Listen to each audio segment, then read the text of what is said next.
Basement Reels is a YouTube channel based out of Toronto, Canada, creating original comedy sketches and short films. Their videos generally target South Asian and Tamil immigrant families living in multicultural cities.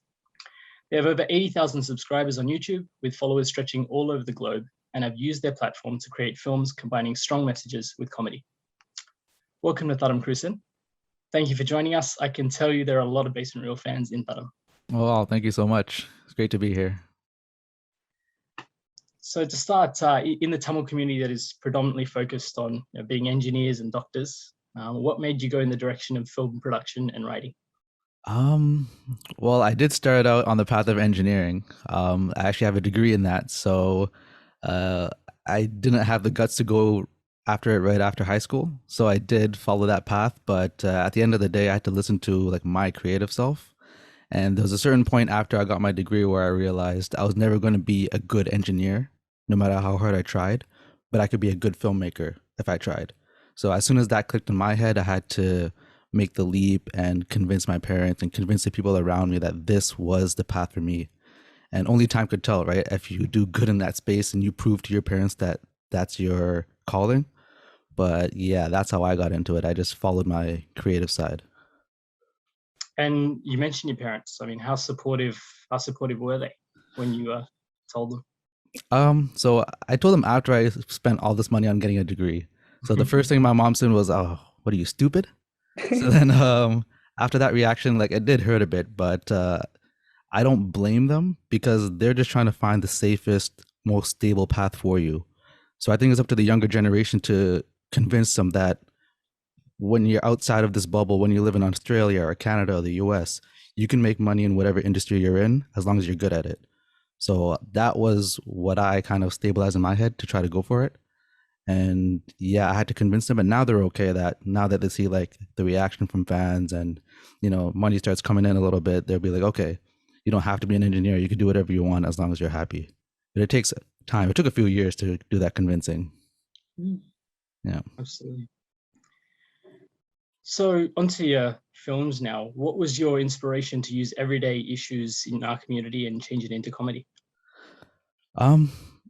Well, I think everyday situations are just funnier in general. When you could point to something that happened to yourself that day, and then you see a YouTube video about it, and then you could laugh about it. I think that's just funnier in general.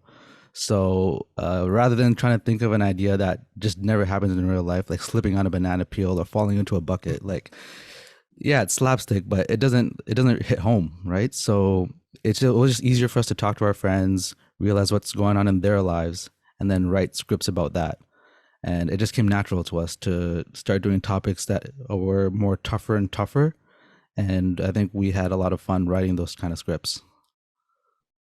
Did you, for my own curiosity, did you find it difficult to make that transition from comedic sketches to stuff that's more hard hitting? I wouldn't say difficult. We just tried one, right? And then we said, okay, this is an issue that some of our close friends are dealing with. I think it was domestic abuse or sexual abuse. So at that point, we had a small following, and we decided, okay, why not try something serious to see how the fans will react to it? And we didn't know what was going to happen. So we just wrote a story based on stories from close friends, and we turned that into a script. And the reaction was way more positive than I thought. There was not a lot of backlash at all for tackling such a tough topic. And then that first script gave us the confidence to keep on going with the balance between comedy and serious short films. Sure. At Thadam, we're obviously big on bringing about mental health awareness in the Tamil community, not just here, but overseas as well. Some of your skits have a psychological storyline to it. Is that intentional? Yeah, for sure. I mean, I took a psych class in university, Psych 101. So that was my intro into psych. If I wasn't an engineer, maybe I would have got a psych degree because that is just interesting to me. Like whenever I'm watching TV or film, I'm always interested in like the psych narrative and what the character is going through. And as a writer, you have to think about that every page for it to make sense, right? Their decisions have to make sense. So when we did more serious videos and tried to write a more psychological storyline, that all came into play. And it is intentional, and we're all still learning during the writing process. So hopefully we do more deeper stuff like that moving forward. Sure. And what are your thoughts about mental health? Oh, I think it's very serious and very underrepresented, especially in the Tamil community. Maybe often dismissed, which is something that I would love to fight against because it's affected my life. It's affected, the lives of my closest friends. So as long as we have this platform, I think it's important to try to bring awareness to it. And, I think the younger generation is getting better at it with social media. Like there's all these platforms to kind of share your stories now. But I think we can do better because everyone deals with mental health in one way or another. And it's not as talked about as it should be. It's not as normalized as it should be, is what I feel. Sure. And your videos around mental health, do you get a lot of positive feedback from the community? Yeah, for sure. I can't even think of one negative comment. Well, maybe there is, right? There's always haters, but usually it's support because it's the people that suffer in silence that maybe they get shared a link to a Basement Reels video and they say, wow, this is what I went through, or this is how my parents would react, or this is what I was thinking, but I don't have a voice to say it because my friends will judge me. But then when they see a video of us poking fun at it or talking about it in a serious way, it makes them feel like they're not alone in that issue. And that's what we try to do, just relate to people in different ways because we have this platform.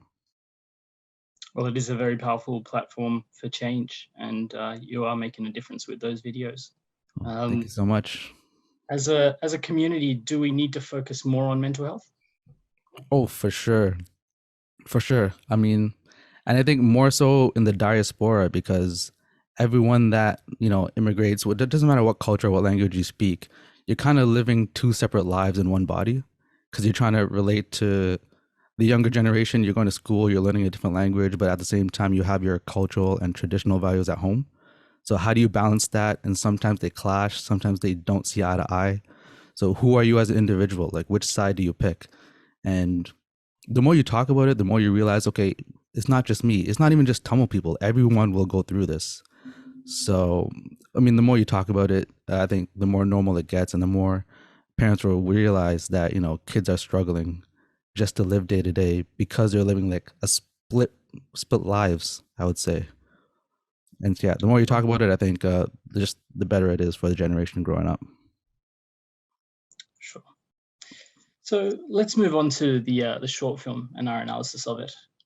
For My Daughter is a short film portraying a couple fighting and their child watching from afar, with two alternate futures for the child based on their parents' decisions.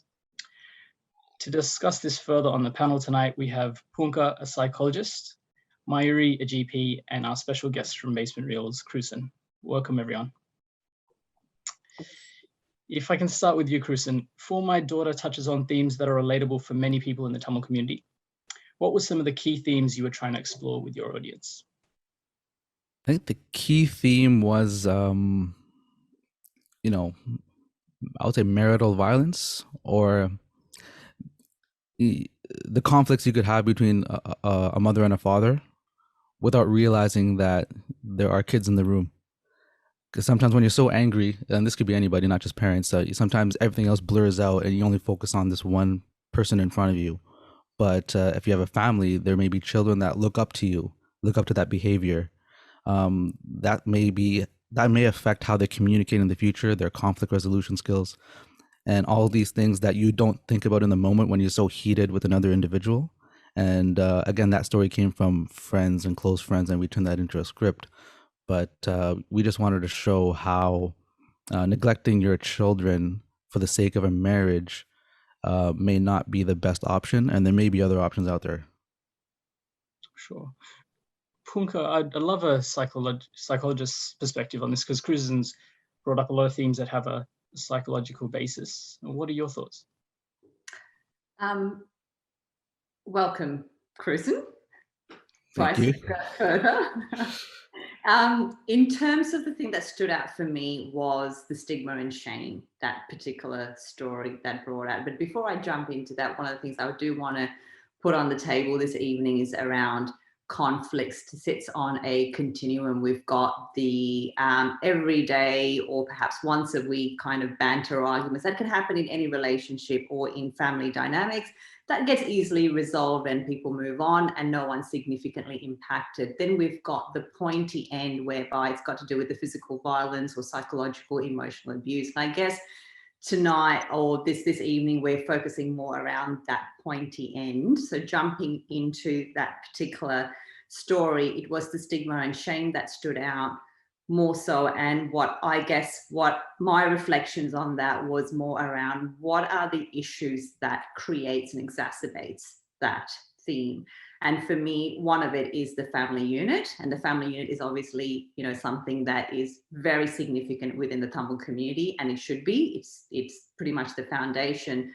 The cons of that, though, is there's this pressure to be together at whatever the cost is for that individual or for the children involved. There is also within our community the pressure to be successful. And with that, obviously, comes its own pitfalls. And one of it is a separation or divorce is seen as a failure of oneself, and also brings shame to the family. And the other issue that also contributes to the stigma and shame is the concern for children around their future and also around the social standing for the kids as well. So these are the things that came out for me within that particular theme. Krusan, the first line of the film brings up the judgmental nature of our community in response to divorce with the line, "Do you want people to laugh at me?" How do you think the Tamil community's judgment impacts parents' decision-making? Oh, I think it definitely impacts way more heavily than it should. Yeah, and there was a reason that we had that line in the beginning, because we think that's the go-to response whenever we notice someone of the older generation make a decision. The first thinking is, what would other people think, right? Would other people laugh at me, right? Because it's more so how would they appear to others versus what would make myself happy in this moment. And yeah, that's another balance that I think is different between maybe the Eastern culture and the Western culture. Western culture, you're taught to do whatever you can to make yourself happy. You go after your goals. Whereas in other cultures, it's more about the family, about status, about appearances. So yeah, for sure. That's why we included that line, to show that that's the way of thinking for most Asian parents, Tamil parents. Sure. And Maiyoori, from a GP's perspective, what other impacts are there on parents in a similar situation to those depicted in this film? Yeah, there's a lot of other things that would influence a parent's decision in this situation. So, for example, they might be fearful about being able to provide for their children from a financial point of view, perhaps. If the parents were to separate and perhaps one of the parents might not be a breadwinner in the family, that's a very important consideration that they would be perhaps worried about.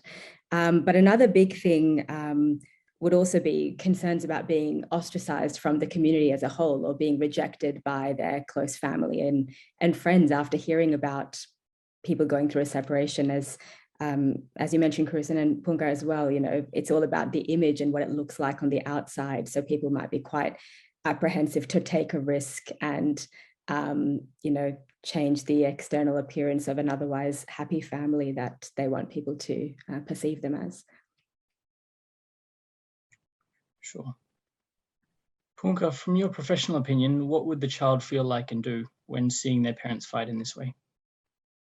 Depending on the age of the child, the younger the child, there tends to be a lot of self-blame. I've somehow caused this, or I am part of the problem. There's also a lot of emotions that comes in. There's frustration, there's sadness, there's anger, there's sense of hopelessness, helplessness. The other part could be as well, depending on the child, they could play the role of a mediator or the peacemaker, getting in and feel this pressure to mediate between the parents. What can also tend to happen as well is, depending on the parent, and this is very much of a generalization here, if the parents go to that particular child and try to give their own perspective of what the problem is, they put that child in a position of having to choose, and that creates a lot of pressure on that child.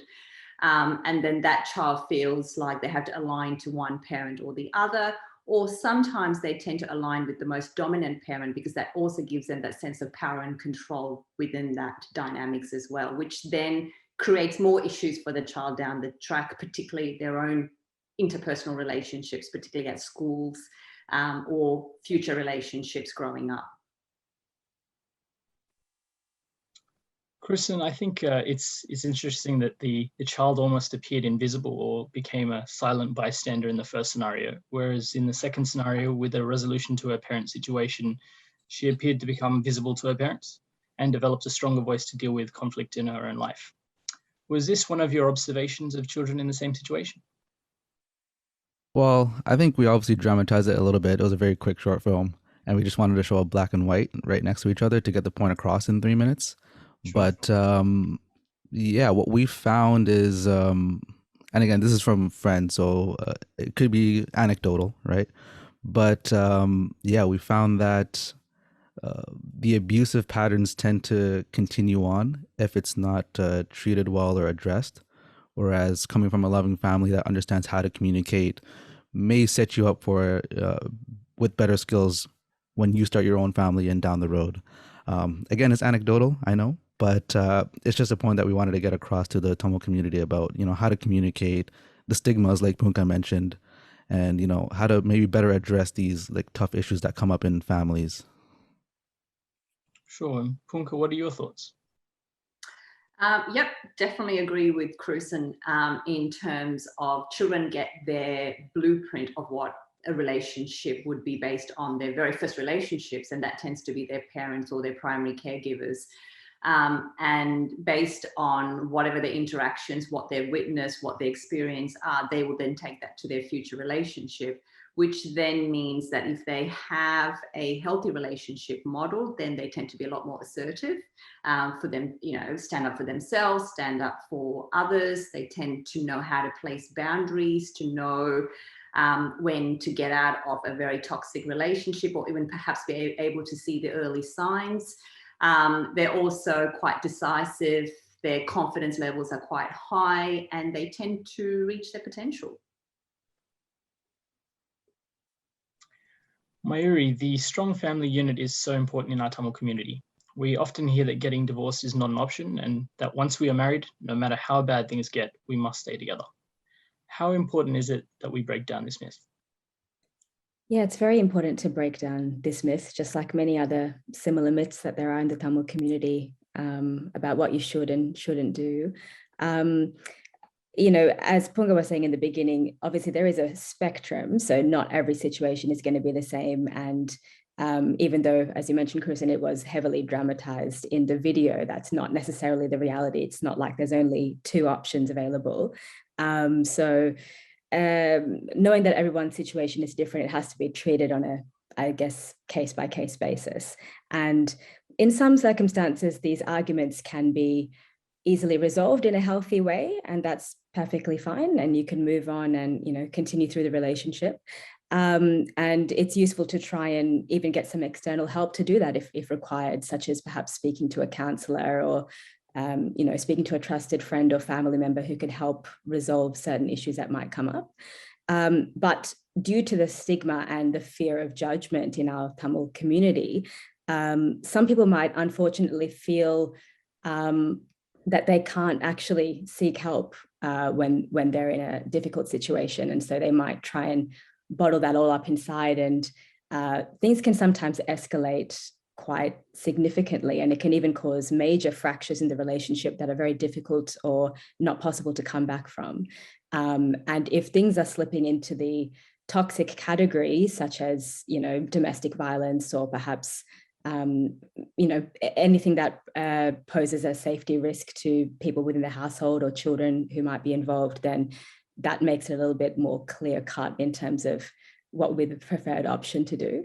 So obviously when something major like that is happening, it would be ideal to separate from that person for your own safety and mental health and peace of mind. But on the flip side of that, things don't also have to get to that extreme level in order for somebody to go through a separation. Sometimes, you know, we do need to start prioritizing our own happiness and mental health, like you mentioned, Krusan. It's not just all about, okay, I've, you know, married this person now because society is aware of this. This is my only option. I have to live out my days in this situation, no matter how it makes me feel, or no matter what, whether it's going to be beneficial to me in the long term. So getting the word out there that happiness of both parties within a relationship is very, very important as well, not just the premise of a marriage. I think that's an important point to get across.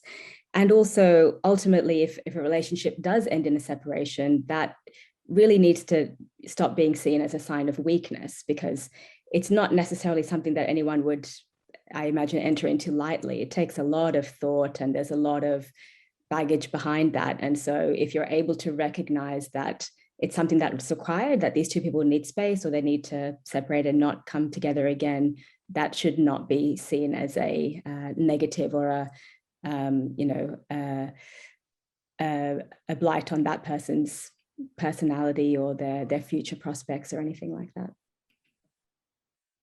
Yeah, Maiyoori, you touched on something. Maybe I could ask a piggyback question.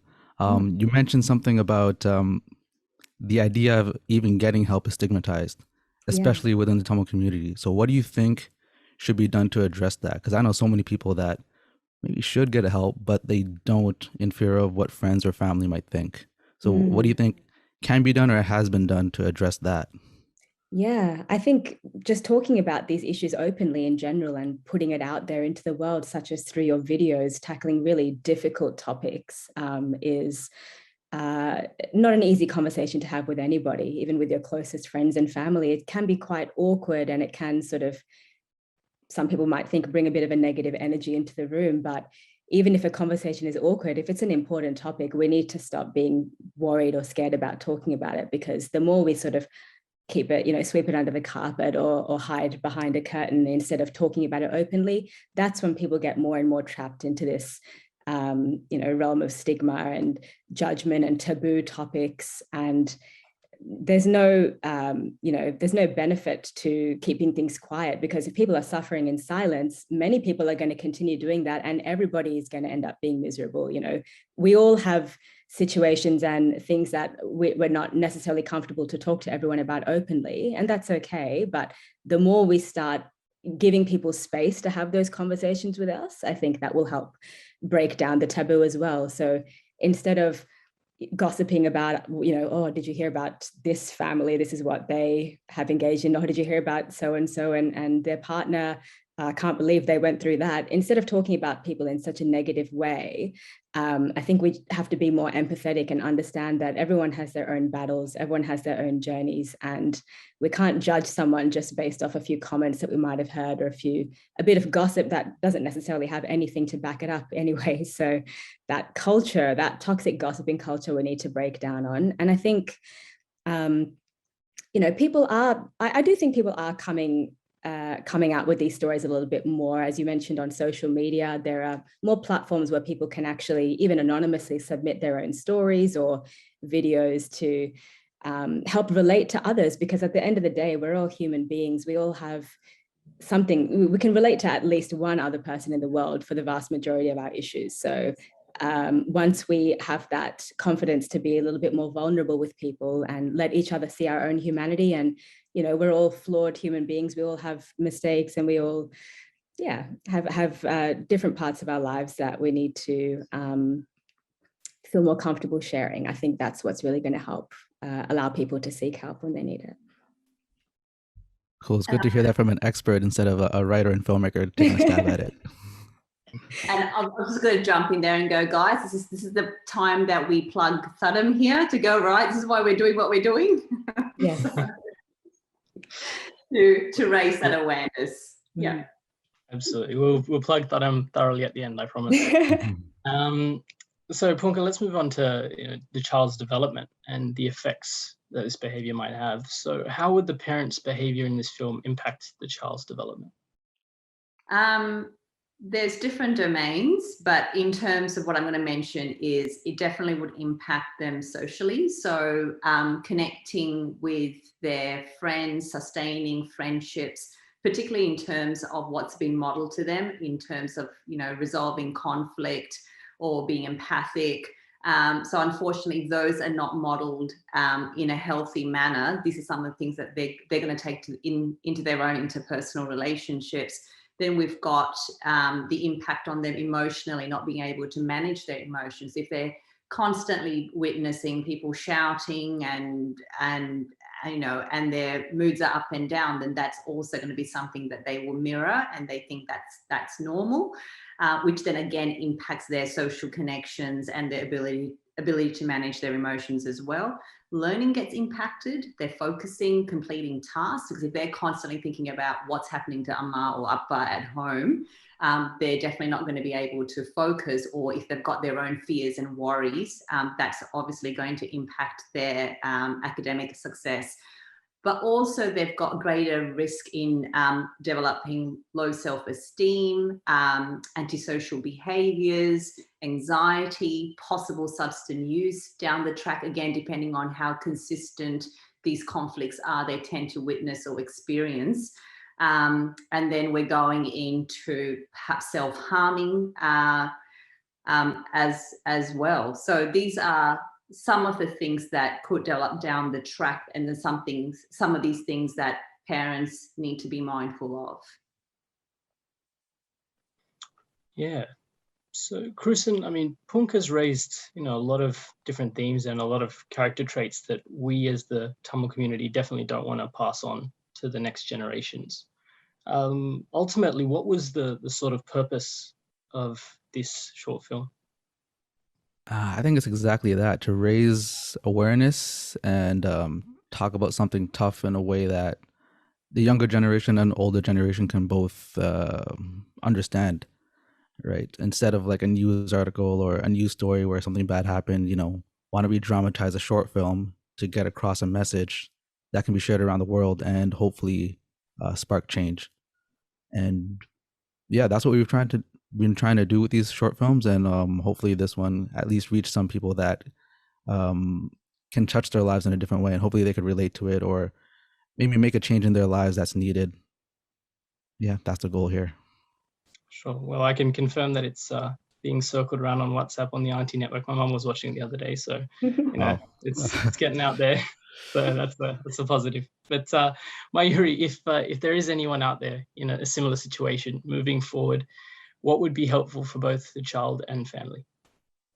Yeah, I think it would be good to start with prioritizing open and respectful communication and making that a big theme within the family. So when also the child witnesses parents being able to have a conversation that doesn't necessarily involve shouting and trying to get the point across, that's really what we need to start seeing. And obviously that's easier said than done. Some situations can get quite heated, and the parents themselves might be bringing a lot of emotional baggage to that conversation as well. But the more we make an effort to demonstrate to our children that there's another way to handle these situations, it will ultimately benefit the future generations as well.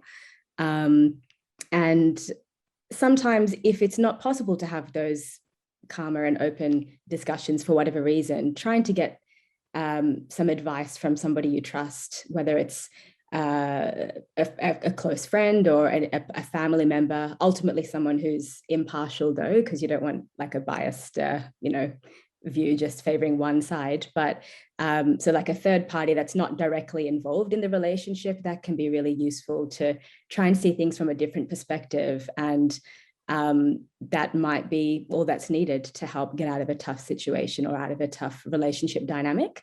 And if that's not working, or perhaps if you don't want to involve anybody else that's already within your circles, you can speak to someone that's completely removed from your life, such as your GP or a counsellor, a relationship counsellor. There's many options available now, and I'm sure in Canada as well, but even within Australia, there's plenty of services that do offer translation as well, or doctors or psychologists, counselors themselves who do speak Tamil. So there's a lot of help available if you know where to look. And, you know, speaking to somebody who has a little bit of a cultural lens into the situation can also be useful, because sometimes speaking to somebody who doesn't really understand the Tamil culture and the family dynamics and the importance placed on certain family values, it might be a little bit difficult for them to be able to relate to you and you to be able to relate to the advice that they give. So, and it doesn't necessarily have to be Tamil, but as you mentioned earlier, Krusan, like anyone from a lot of Asian communities face very, very similar issues. So just somebody who maybe has a bit more of an understanding from that point of view can be really, really helpful. And ultimately, after doing all of that, if it doesn't work out, then, you know, you do have other options available, whether that's separation or whatnot. But it is ideally useful to try and work through things if possible, as long as there's no very toxic elements, as we mentioned earlier. So it's about that time where I plug Thadam. Please like and follow Thadam on our socials at Thadam Official on Instagram and Facebook. If you would like to get in touch, you can send us a direct message on these social media platforms, or you can send us an email at thadamofficial.a.oz@gmail.com. Krusan, would you like to let everyone know how viewers can follow you and watch more of your topical and entertaining videos? Yeah, you can search for us on YouTube, Basement Reels. Subscribe there. You can find us on Instagram at Basement Reels, Facebook as well, Basement Reels, and even TikTok, maybe, Basement Reels. So yeah, that's it. Awesome. And that concludes today's interview. Thank you to Krusan from Basement Reels, Poonka and Maiyoori for your contributions. Together we can break down the stigma around mental health in the Tamil community. Thanks. Thank you, Krusan. Thank you so much. Thank you.